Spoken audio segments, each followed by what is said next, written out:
Okay, great, let's get started. So for those of you who aren't in my lab and I haven't interacted with a whole lot, my name is Connelly. I'm a rising junior debating at Georgetown. So we'll talk about the 2AC. As I go, if people have questions, feel free to ask at any time. Okay, so the number one rule of giving a 2AC is that 95% of it should happen before the tournament. So this is kind of the thing you want to keep in mind as we talk about each of the components of what makes a good 2AC. It really requires a lot of advanced preparation and a lot of advanced thinking.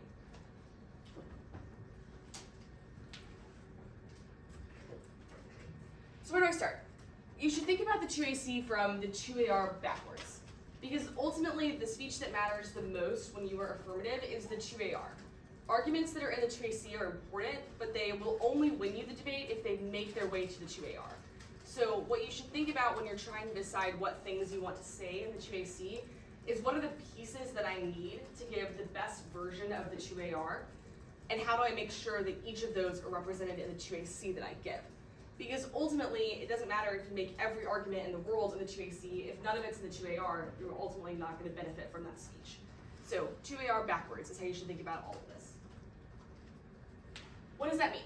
So when you are preparing a given affirmative, you should think about writing your 2AC blocks through the lens of the 2AR.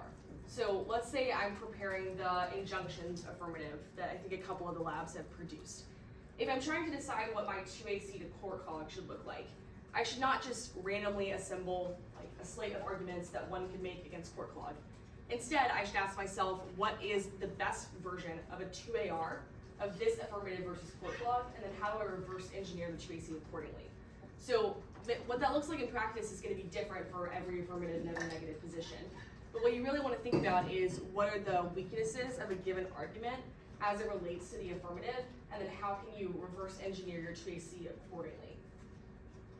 This means that you should not follow the same formula for every DA or every counterplan. Obviously, there are some kind of similarities in those things, and you're going to have similar slates of arguments for each one. But it's not as simple as just saying, let me insert one argument about uniqueness, one about the link, one about the internal link, one about the impact, and call it a day, right? Instead, you want to think more strategically than that and think about what are the actual arguments I'm making and why are those best positioned to beat this given argument. So some examples of what that means in practice, because I know that that's pretty conceptual, and so let's make it a little bit more concrete.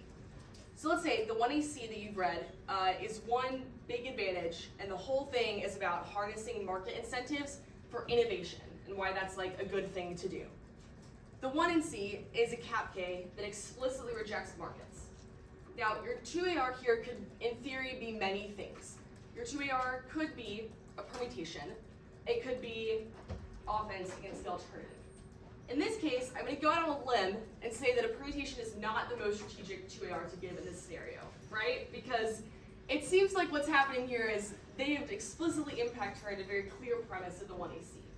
So if we know in advance that our 2AR against the cap K is probably not the permutation, that should be reflected in the 2AC that we give, right?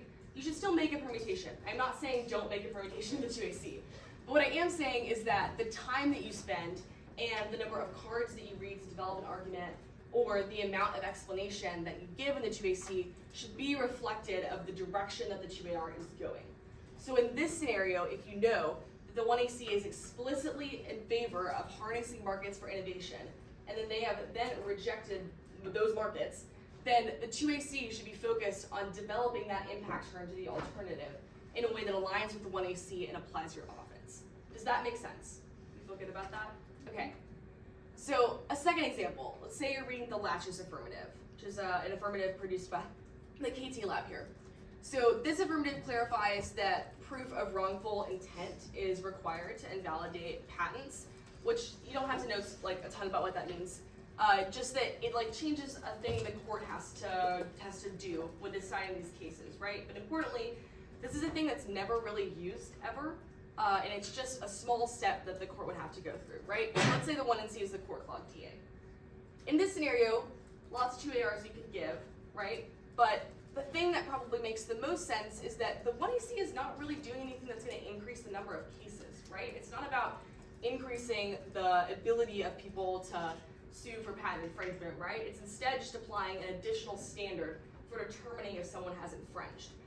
So what you could do in this scenario is you could focus on the 2AR on like impact defense, or you could even impact turn and say that core clog is good, right? And the thing that probably makes the most sense is to go for a no link argument, in addition to other arguments, right? But it's like, when that is kind of the central weakness of this DA relative to this affirmative, then you want to focus your 2AR around that and then reverse engineer the 2AC accordingly, right? So if I was reading this affirmative and I was preparing my 2AC to the core clog DA, I would certainly include an array of other arguments, right? You make some uniqueness arguments, some thumpers, you might say no impact to it, no internal link, all of those things are good. But importantly, I would want to make sure that I got out a clear and diverse slate of no link arguments that are packaged the same way that I would want them packaged for the 2AR, and then have the necessary evidence required to set up that 2AR. Okay. So how do I construct a 2AC block, right? This is all pretty conceptual so far, so how do we make this a little bit more concrete? I like to think of the goals of the 2AC as kind of 3 layers, right? And these are in order of importance. Your first major goal of the 2AC is to set up the pieces that win you the debate, right? So we know that we need a certain slate of arguments in the 2AR. In order to get them to the 2AR, they have to be in the 2AC, right? We can't just suddenly make these in the 2AR for the first time. So we need to put all of the pieces in place that are eventually going to win us the debate. The second goal is that you want to avoid losing the debate. So what do I mean by that? I mean, you need to read impact defense to DAs, right? You need to do things that are going to prevent the debate from becoming really hard for you to win, right? So answering any tricks that exist in the 1 and C, making sure you don't concede that like their DA causes extinction because that's going to implicate try or die reasons, all of that kind of stuff, right? You want to avoid losing the debate. The third thing is you want to make the neg's life as hard as possible, right? A good 2AC makes the negative block really difficult. And the more layers, the more complexity that you can add to your 2ACs, the harder of a time the negative is going to have making strategic decisions and being able to cover efficiently. And I know on face that feels backwards, right? Because you have an 8-minute speech and they have, what, 15 minutes to answer it? And so I know that that feels backwards because you may be thinking, how can I possibly make the neg life hard when they have so much time to answer these arguments? But in reality, in order for them to effectively answer each 2AC argument, they need to spend more time answering it than you made making it, right? Because if they do not do that, the 1AR is going to make it really hard for the 2NR to keep up. And so by making a very diverse slate of arguments and including things like additional offense, additional add-ons, things that add that kind of complexity, you can make the block really difficult to give. And so that should be your ultimate goal, is to set up pieces that we need to debate, avoid losing the debate, and then with any kind of additional bandwidth, make their life as hard as humanly possible.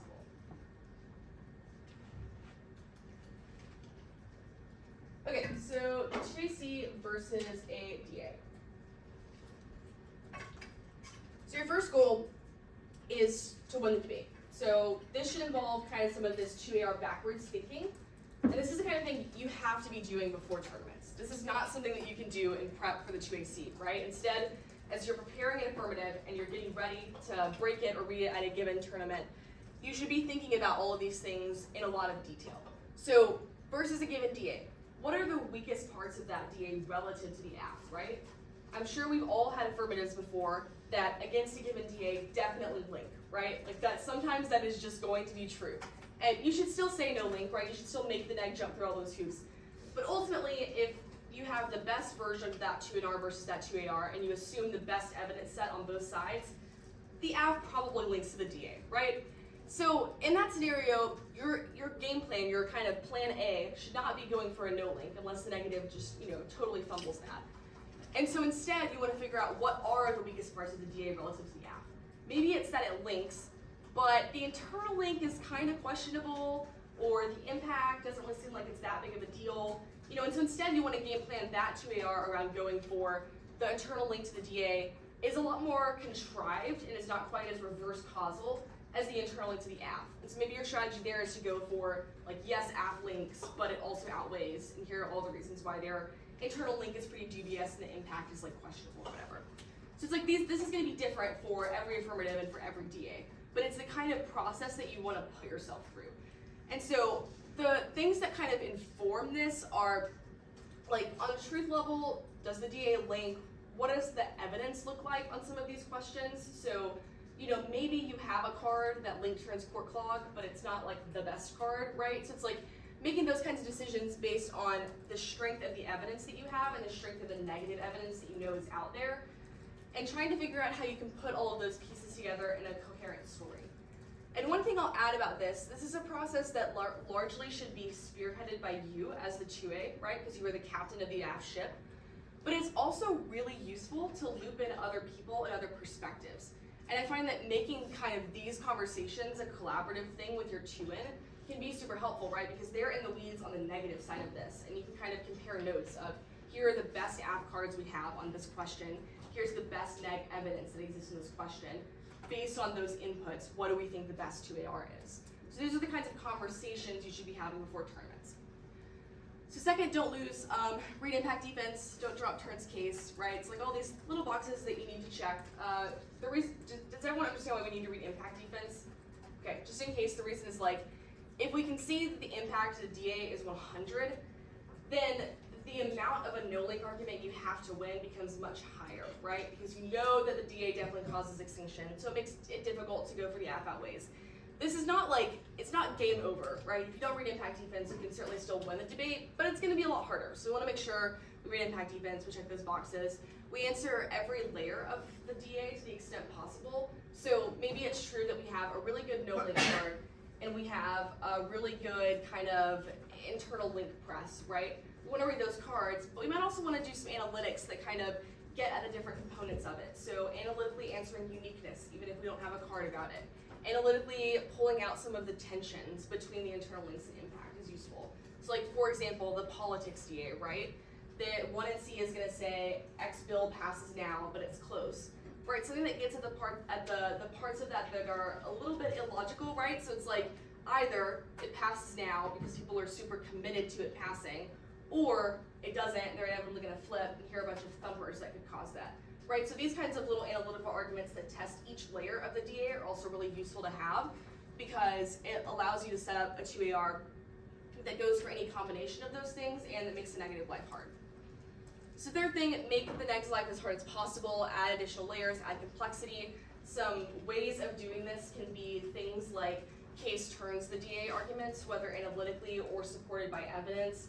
Maybe it's true that one of your scenarios would make the DA non-unique. That's kind of a useful layer because it makes them jump through additional hoops to get to a unique DA. Additionally, things like add-ons, which I'll talk more about in a minute, I think. And then the last thing here I think is really important, which is that you want to be prepared to capitalize on block mistakes. So you're going to go into a given debate against a DA. You're going to have a plan A 2AR. But you hopefully are also making other arguments that maybe don't fall into that kind of plan A category. That said though, if the block messes those up, you should absolutely be prepared to change your game plan and capitalize that. So this means that before the tournament, not only have you thought through your kind of plan A top strategy against a DA, but you've also done the necessary preparation to capitalize on mistakes the neg block makes. So part of what I mean by this is just like willingness to go for things that aren't your plan A, which is important. You know, we don't want to be too path dependent, even if we do come in with a game plan. But additionally, it also means having the necessary evidence pieces in line to make the 1AR really high pressured as opposed to the 2AR. And so what I mean by this is, for a given 2AC argument, you should ask yourself, if this 2AC argument were to be the 2AR, what are the additional evidence pieces that I would need, and can I go ahead and put together those kinds of packages of cards so that the 1AR is prepared to read them. So for example, if the 2AC makes a given link turn to a DA, and you know that in order to give a 2AR on that link turn, you're going to need some uniqueness pieces, and maybe there's kind of an additional, like, if you think about what the neg answer to that link turn is, maybe you need a card to answer their answer, right? Those are the kinds of evidence pieces that you should have together and be ready to use and capitalize on in the 1AR to make the most out of them messing up that link turn in the block. Does that premise make sense? Okay, a lot of times people think of the 1AR reading cards as just reading more cards that say the same thing that 2AC said, and that's really ultimately not that useful most of the time. Instead, you should think of 1AR evidence as answering the block's answers. So if you think through, okay, I'm going to make this argument in the 2AC, I know the block is going to say this in response, what cards do I need to beat that?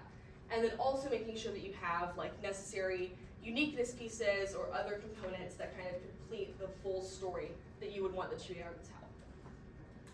Okay, 2AC versus a DA. Any questions about any of that? Yeah?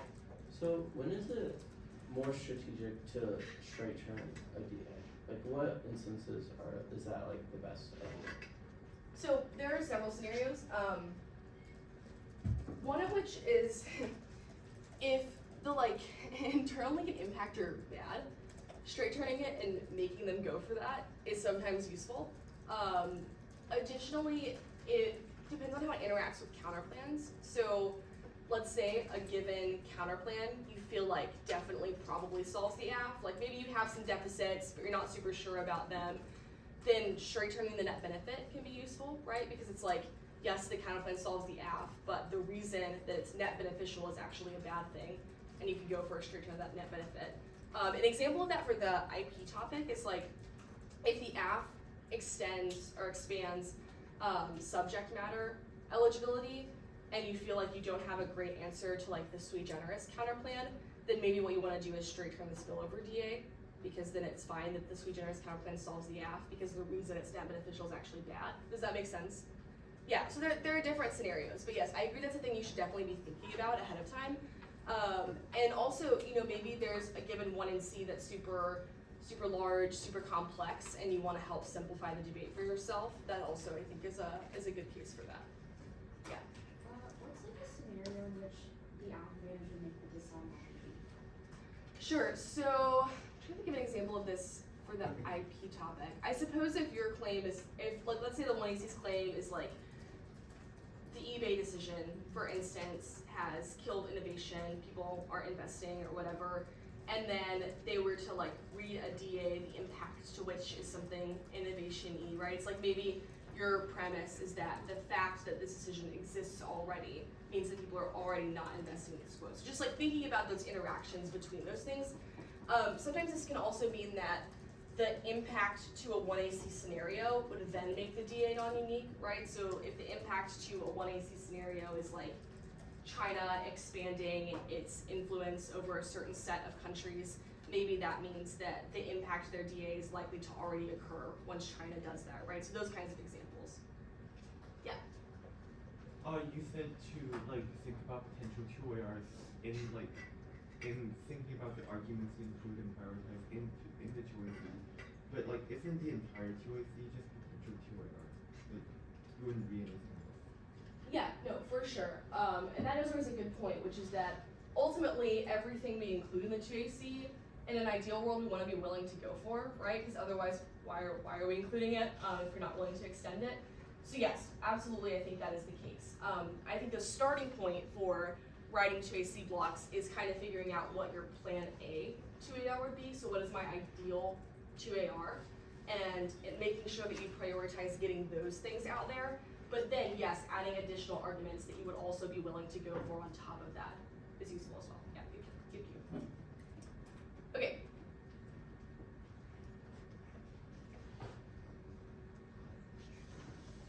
There we go. 2AC versus counterplan. So first goal is to win the debate. So questions that you should be thinking through and asking yourself: what is the central 2AR solvency deficit? What scenario does that best reverse causally connect to? So what I mean by this is like, when you're thinking about a given counterplan versus the affirmative, a good place to start is just, what does this counterplan not do that the AF does, right? Sometimes there are going to be a lot of similarities between the counterplan and the plan, so it's really helpful to make kind of concrete to yourself what are the precise differences between the counterplan and the AF. And then from there, you want to ask yourself, why do those differences matter? And what 1AC scenarios most directly and reverse causally connect to those differences? Sometimes it's going to be true that a counterplan generally solves a couple of the 1AC scenarios, but maybe there's something unique about the internal link to your third scenario that is made complicated by that difference, by the gap between the AF and the counterplan. So this is just kind of a process to go through to decide what is my ideal 2AR, what is the ideal 2AR scenario that I'm extending if the 2AR includes a particular counterplan. In some cases, your 2AR is going to be more about competition and not about a given solvency deficit. And so in that case, what permutation does that mean that you want to go for?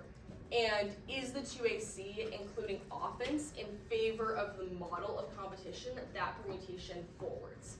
So if you want to go for perm do the counterplan against a counterplan that competes off of certainty, have you included offense as to why a model of competition that does not give the negative counterplans that compete off of certainty is a good model? If this stuff does not, if this is new to anyone or doesn't make a ton of sense to you, and you are going to BK's second House of Theory lecture, it will make a lot more sense after that. If you are not, I would recommend watching that on YouTube because I think that will make all of this make a lot more sense. Okay, so second thing versus counterplan, don't lose. I'm sure a lot of you have heard the acronym POST, right? So we want to include perms, offense, solvency, theory, all of those pieces we do want to include because we don't want to just concede from the get-go that the counterplan solves the AF, right? Maybe there are limited instances in which it is genuinely just that we are going to go for competition, but most of the time you want to make the neg jump through all of those hoops and add complexity, which brings us to 3, make the neg's life as hard as possible. This is a place where reading 2AC add-ons is really useful. I think we had a brief conversation about this with some people in my lab the other day, but you should be reading add-ons, and you should be reading more add-ons than you are currently reading. A lot of times people think that that's ultimately not useful because it comes at the cost of getting out a couple of additional cards against a DA. And obviously at some point, yes, that is true, and you do need to read those cards against the DA instead of the add-on. But at the same time, a lot of times you have to ask yourself, is my third no link card against this DA, is that going to make the neg's life harder? Or is a new developed scenario with an external impact that the neg now has to answer the internal link to and the impact to, that's going to make the neg's life way harder. And that's especially true in the context of counterplans. So sometimes against a given counterplan, you may realize that there is a solvency deficit, but that the counterplan generally solves the 1AC. And so instead what you can do is figure out an add-on that the counterplan does not solve. Right? And so then your kind of core 2AR against that counterplan is maybe going for a 2AC add-on. And so this is all really useful because A, it can be the 2AR, but also it definitely adds a lot of complexity to the negative block decision making, right? Because this is a new, basically a new advantage the negative is seeing for the first time in the 2AC and now has to figure out. And a lot of that can be really complicated and make life really difficult for the block. So add-ons are good. We want to read add-ons. We want to use them to implicate DAs, to implicate case solves the impact to the DA / makes the impact to the DA non-unique. All of those kinds of interactions are really useful. Questions about any of that? Yeah, go ahead. So when you're constructing add-on, 2AC add-ons to have in your app file, what are you kind of looking for? Is it trying to find different impacts for all your different internal links, and then how do you account for possible block impact? Yeah, so that raises 2 good points. One of which is there are a couple of different kind of ways you can go about add-ons. So maybe it's just reading an additional terminal impact to an internal link that already exists in the 1AC. That's fine to do. It can be useful. Usually it can be pretty quick because you just have to read the impact card, and that can be useful for case turns the DA or whatever. A lot of times though, you want to actually read new internal links that are not present in the 1AC. So sometimes you'll know, when you're cutting a given affirmative, you end up with more stuff than you could possibly put in a 1AC, right? And that's great because it means you can read different versions of that AF, and it also means the things that don't fit in the 1AC now become 2AC add-ons. So that stuff is also really useful because it is really a new advantage for the first time in the 2AC that the negative now has to figure out. So that's great. The second part of, what was the second part of your question? About block impact. Yes, that's it. So that does raise a good point, which is that you do want to choose your impacts carefully. And this is a general rule about reading any impact, which is if you're not prepared to answer the impact term to it, you should not read the impact, right? So yes, if you read a very easily impact turnable thing in the 2AC, it is possible that the block could impact turn that. So the question you have to ask yourself is like, are you fine with that? And is that a debate that you are comfortable having or maybe even want to have? But if the answer to that is no, if the answer is that, you know, all hell would break loose if they read this impact turn, you should not read the impact. Okay, topicality. So first goal is to win the debate. This is going to be different based on the affirmative. I think a lot of times people think of 2ACs to topicality as like, well, I have to put in these 7 arguments, and they're going to be the same, and my 2AR is going to be the same no matter what for every AF and every T violation. And it's true that there is like a pretty general kind of format of a 2AC that you want to follow, but it's not true that all of those are the same and you could just kind of copy and paste them from AF to AF. Instead, you want to think about, again, what is the best 2AR in light of the evidence and in light of the affirmative. So sometimes your interpretation of what a given word means is genuinely going to be the most precise and predictable. And you may feel really good about that. You may be like, this card is from like an expert, it has an intent to define, it has an intent to include and exclude. It's like the foremost definition that everyone in this field uses for this term. Sometimes it's going to be that your interp and the neg interp are both like equally precise. Maybe they're both pretty good. Maybe they're both pretty bad, but equally pretty bad. And so then the kind of question is like, with these 2 interpretations that are relatively precise and predictable, like to the same extent, which of those is better for debate?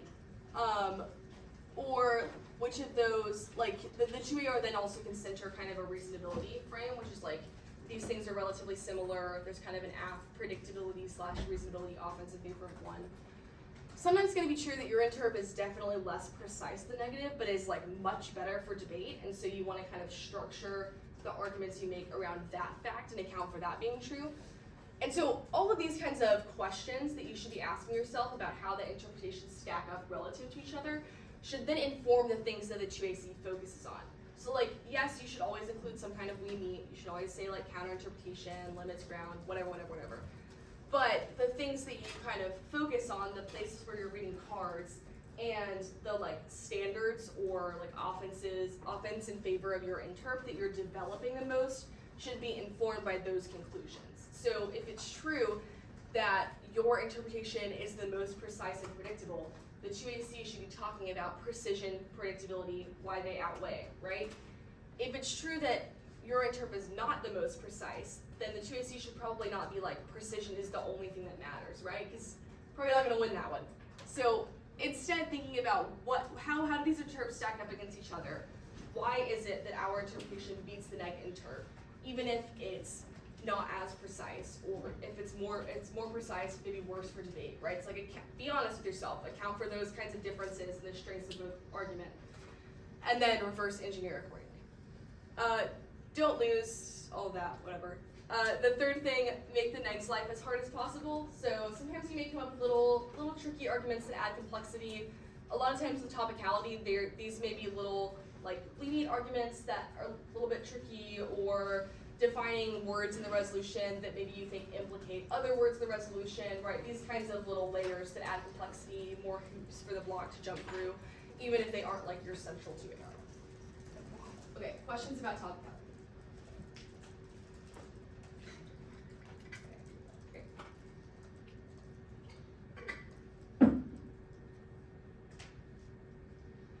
Okay, the 2AC versus the K.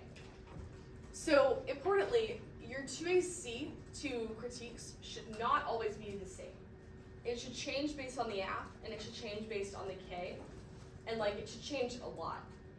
So the kinds of questions that inform the reasons that these should look different are things like, is your ideal 2AR the perm, right? So the example we talked about earlier versus the cap K, like the 1AC is, 8 minutes of capitalist innovation is good. 2AR is probably not the permutation, right? But maybe in some cases it is. If true, do you have offense in favor of that permutation? And here I do not mean theoretical offense like we were talking about with counterplans. Instead, I mean, why is it net desirable to incorporate the parts of the affirmative that the permutation captures in addition to the parts of the alternative? Is your ideal 2AR an impact turn? And if so, have you prioritized that in the 2AC? Are you reading the evidence that you would want to read to set up that 2AR? Is framework no Ks a part of the 2AR? And if so, are you allocating time accordingly? Like, if that is a central component of your 2AR against a given critique, it should probably be more than one sentence in the 2AC, right? Like, yes, judges will let you get away with that a lot of the time, but you're ultimately doing yourself a disservice because you're choosing not to develop a central 2AR argument in the 2AC and are gonna force your 1A to develop all of that for the first time, which can be tough. And so if that is a central part of your 2AR, it usually makes sense to go ahead and develop those things and have it be more than a sentence. If you don't think that's ultimately part of your 2AR, then like, sure, fine, whatever, have at it. But like, if it is, then you should make sure that that part of that importance is reflected in the 2AC. Or maybe a different framework interpretation is your ideal 2AR. And I think other electives, as well as I think our lab at some point, we're going to talk about some alternative framework interpretations that aren't just framework no Ks. And that stuff can be really useful as well. So your process against a given K is like, what is it that I want the 2AR to go for? What is the necessary framework interpretation that allows me to access the offense that I want the 2AR to be about? And then how do I make sure all of those pieces fit in the 2AC? I think there was there a hand for a question? No? Okay. Second, don't lose. So you all have probably heard F post, framework, perms, offense, solvency, theory. All of those things are good to include. You don't want to drop K-tricks, right? If the 1AC says X structural thing makes extinction inevitable, 2AC needs to say does not make extinction inevitable, right? These kinds of things. And then the third thing is making the negatives life as hard as possible, right? So this is including additional offense where you can find it. It's including offense against the link arguments that the 1NC includes. It's applying different parts of the affirmative to the alternative. So just trying to answer each level of the critique and generate as much offense as possible. This also includes packaging things offensively. I think a lot of times in K debates, 2As have a tendency to get really defensive. And instead you want to think about how can I package the arguments that I'm making offensively. So let's say, for instance, the 1AC has a scenario about why out-innovating China in some particular industry is good to do. And the 1NC says, painting China as a threat is bad. So there's a version of that 2AC that's like, no link, we didn't paint them as a threat, leaves it at that, right? That's super defensive and is not ultimately getting you a lot. Instead, a version that packages that more offensively can be like, no link, we did not say that China was like a huge grand threat to the US in every sphere, but it is important that we beat them for innovation. Here's our offense as to why that is true. And totalizing and homogenizing all statements about China as threat construction is bad because it means we don't have the analytical clarity necessary to recognize that we need to beat them with innovation in this one sector. Does that kind of make sense? So it's like, take that, your initial impulse is often going to be no link, take that defense and make it offensive. Okay, questions about this? Yeah, go ahead. Okay, I'm not sure if this is particularly like a question, but when I first learned like F post stuff, I learned F postal for Ks. Okay, yeah. That makes sense. Yeah. I think I usually conceptualize solvency as like also including the alternative. Okay. That, but like Got yes, those are F postal also good. Also great. Cool. Okay, the 2AC on case. Number one, delete your 2AC overviews. You do not need them. There is really you just don't have to do it. The judge was there for the 1AC. You're gonna end up explaining it all on the line by line, so it is not useful for you to burn the first 20 seconds of the 2AC explaining things that you are then going to have to re-explain when you answer 1AC arguments. Now, there is a caveat to this, which is that I'm sure some of you debate in circuits that are different than the styles of debate you will have at camp.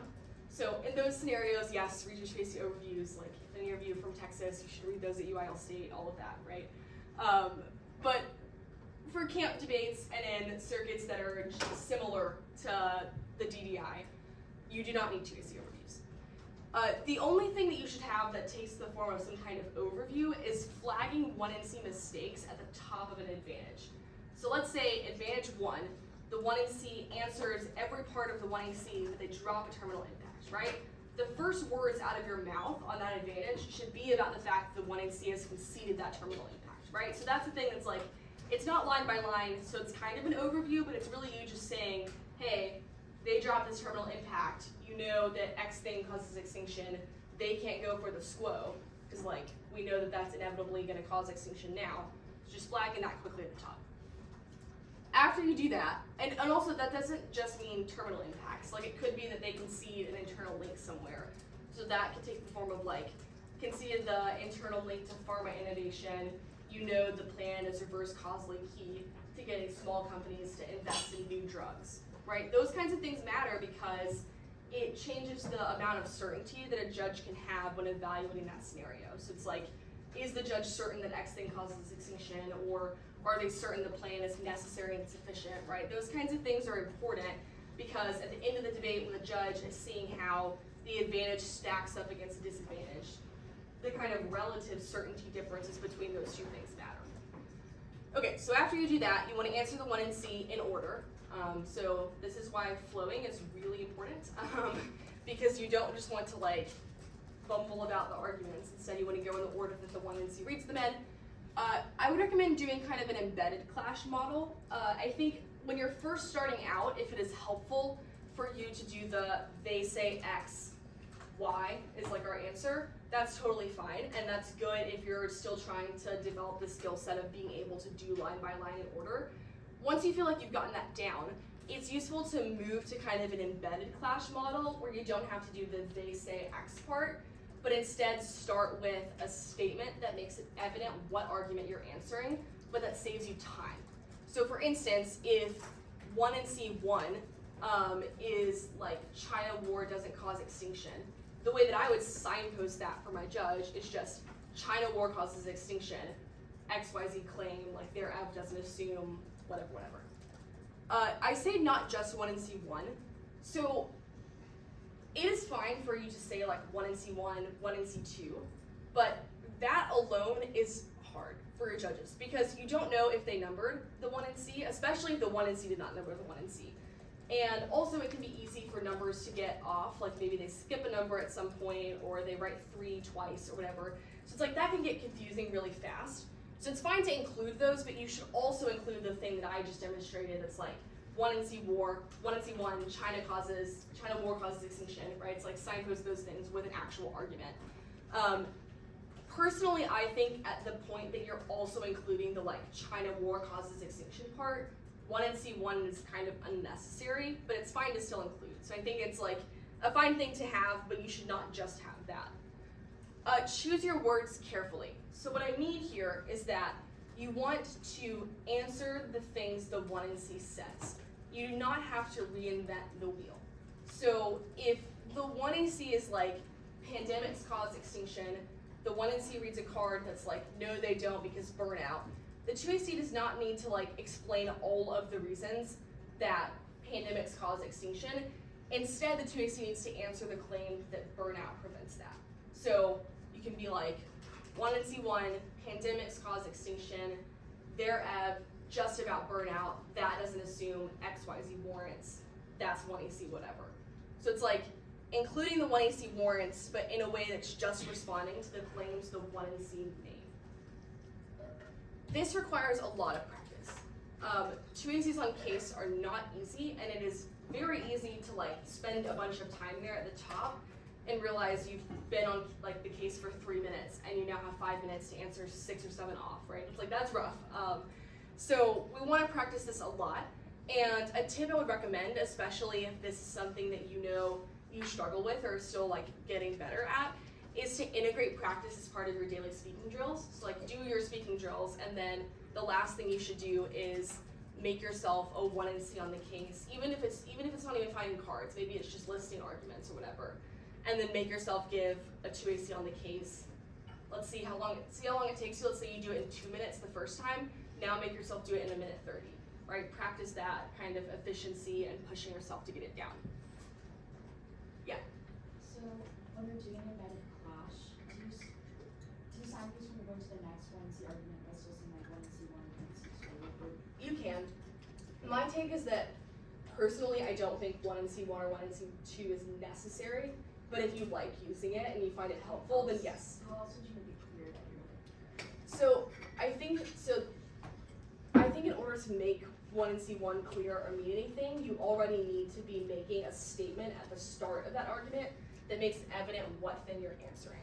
So like, for instance, if 1MC1 is pandemics don't cause extinction, you need to have some kind of statement that's like, pandemics cause extinction. Because that makes it very clear for your judge what argument you're answering, because they probably have like, pandemics, no extinction on their flow, and they know exactly what you're answering.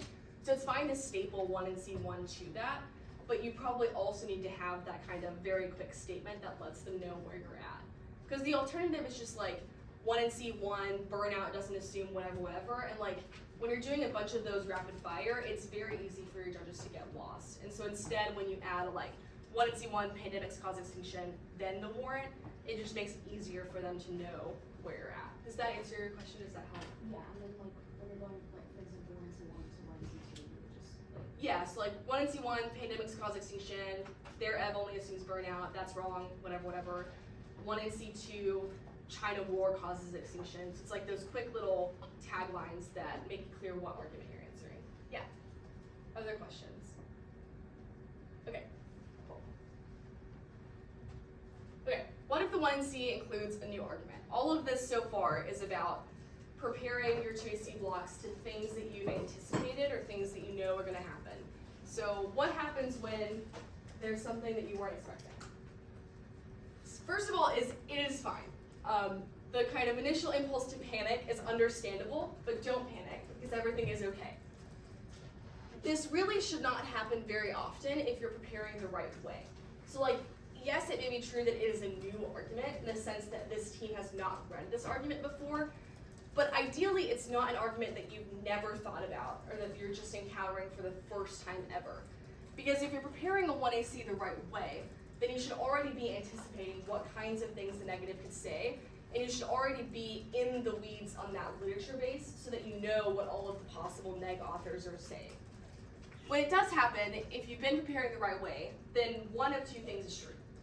Either A, you did not expect this, and that is because it is bad and contrived, and you should say that that is the case, and you should beat it.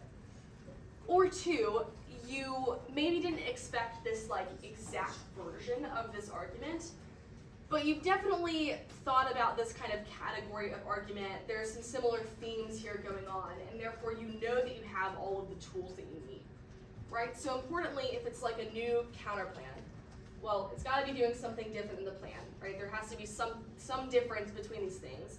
Either there isn't one and you should just go for competition, or there is, and because you've gone through the process of thinking about each of the 1AC's internal links in a lot of detail and with a lot of specificity, you will be able to then attach one of those internal links to the difference in that counter plan, and you'll be able to come up with a deficit. If it's a DA, then hopefully you've already thought at least about this kind of general theme of like a link argument or this theme of disadvantage. And so therefore you know the kinds of arguments that you can incorporate. You know that you always have the case, right? Case can always outweigh. So it's like in any of these scenarios, you do have the tools that you need. And so then the question just becomes how can you apply them? So I would recommend like in the moment as you're encountering this new argument, the first thing is you need to read it. Like you've got to read the evidence, right? I think people sometimes panic and are like, I don't have time to read the cards, I have to come up with answers. That's backwards. You cannot possibly come up with answers to the things if you're not reading what the cards say, right? And as you do that, I think it's useful to a lot of times kind of jot down a list of arguments you want the choice to make as you go. And if some of those include, I want to pull certain cards, like jot all that down, you can pull cards during cross-ex or prep or whatever. So that's kind of, that is like my recommendation for kind of order of operations. What do you actually do as a speech is occurring? Really, I would recommend you practice this. So whether this means you get your coach or your partner or yourself to like generate a new list of arguments, just like even without cards, just like conceptual arguments. Maybe this means that your 2N, as they're cutting like a new DA for the topic, you have them keep that a secret from you. so that when the 1NC is done, you can then practice like creating a 2AC as the thing is new. I wouldn't do that for every argument because like it is really important that you and the 2A are on the same page, but you can do that afterwards, right? It's like you finish this new DA you're cutting, I'm gonna give a 2AC to it like it's new, and then we're gonna talk about it afterwards, and I'm gonna get caught up to speed. That's a useful exercise. Yeah. Questions? Okay. Oh yeah, go ahead. What if you weren't prepping well? So that's harder, right? But importantly, it's still true that you always have the 1AC, right? So if it is a DA, then you have reasons the app outweighs. If it is a counterplan, there's either no difference, you should just go for competition, or there is some difference between the app and the counterplan that you can attach a deficit to. So yeah, I would, yeah, like you still have the tools you need, but like, yes, admittedly it is much harder if you've not already been thinking about each of those components with a lot of detail, because then you're gonna have to kind of do a lot of that thinking from scratch. Yeah, go ahead. What exactly does making the negative life hard, like what exactly does that mean, and how do you know like how to do that, or like your argument will do that? Yeah, what I mean by that is like, let's say you have the pieces that you feel like are the minimum necessary pieces to give a 2AR against an argument. What are other things you can add in there? What are layers that you can add complexity? Things like add-ons, theory, conditionality, other stuff, right? It's just things that make the block harder to give by kind of skewing the time distribution. So conditionality is a great example, right? Because it's gonna take you, what, 15, 20 seconds for the 2AC to say, assuming you're like actually making an argument. And then the block is gonna have to spend more time than that answering it. So yeah. It's also helpful to like put your neg hat on. If I was giving a 2NC or a 1NR, like what are the things that I find annoying or difficult to deal with? And a lot of times the answer is like theory stuff, add-ons, right, those kinds of things. Okay, so 95% of giving a good 2AC happens before the tournament. But that raises the question, what is the last 5%? So the first thing is time management. The 2AC is really just a time management game because there is always going to be like, more things that you could say than you're going to have time for. And so the question becomes, are you managing your time well, and are you making good choices about which things you prioritize? Which again, if you've done the process of thinking about this 2AR backwards, you will already know these are the arguments I must make, as opposed to these are the arguments that I can like skip if I don't have time for. Not all arguments are the same, and some things are more worthy of your time than others. This is especially true if like the 1NC includes a bunch of kind of half-cooked stuff. So like the impulse to panic when the 1NC is like 9 off or whatever is understandable, but a lot of times some of that stuff is not a real argument, and like that's fine to say. So if the 1NC is fake, you should punish that. If the 1NC includes a DA that like not very good and is highlighted into almost non-existence, like you should punish that. Maybe you straight turn it, make the block basically start from scratch. Maybe like just being willing to adapt accordingly when the 1NC is less than ideal. And this requires practice, it requires confidence, and it requires forward thinking. But you should ask yourself, like, if the 1NC includes a version of the court clog DA that has every internal link and it's highlighted well and like all of the pieces are there, and then there's a different 1NC where like it's missing a couple of internal links and it's barely highlighted, like would my 2AC with those things look the same? And if the answer is yes, then it should not be. So thinking about how you can capitalize on that stuff and the kinds of bold decisions you can make in light of it. The second piece of this is efficiency. So we want to be efficient, trying to strip out words that we don't need and making sure that we're not being redundant with the arguments we're choosing to make. But I included here to please highlight your cards, because I think a lot of times people are like, oh, I have to be efficient, therefore I'm going to highlight like word salad in this evidence.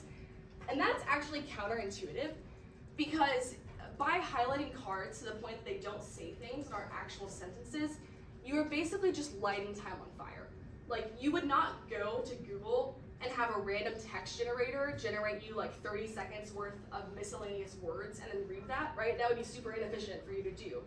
That is the same thing you're doing when you highlight cards that don't say things, because like that evidence is not making an argument. It's been highlighted to the point that it's just random words. And so instead of it making you more efficient, it is just burning time. Make choices as you go based on planning in advance. So, if you know the kinds of arguments that are the most important for you to make in a given spot, be sure to get those out. Some people find it useful to order their 2AC blocks like in order of most importance so that they can just like move on whenever.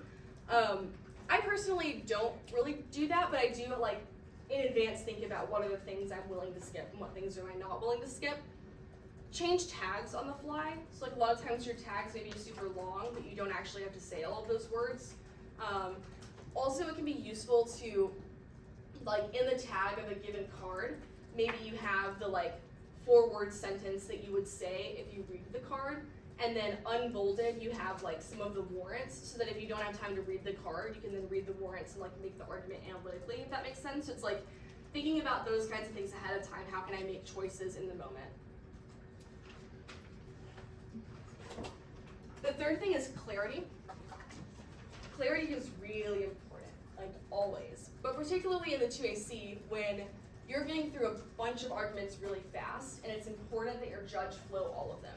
So you should not sacrifice clarity for speed, because ultimately it's kind of the same thing as highlighting your cards to the point that they don't say things anymore.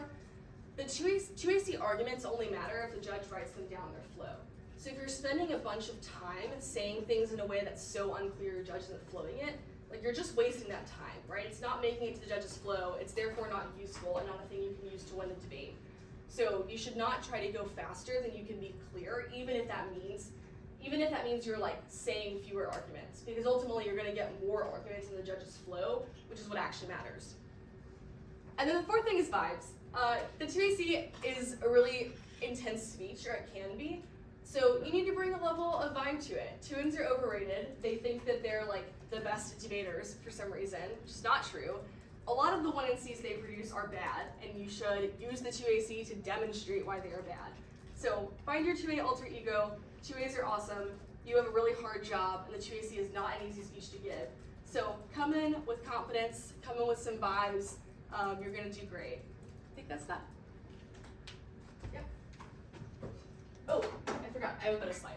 How to practice. So a lot of the things we talked about, like time management, efficiency, fluidity, confidence, these are things that do actually require a lot of practice. And so my tips for that, the first thing is you should try to give at least 15 2ACs on the case before breaking a given affirmative.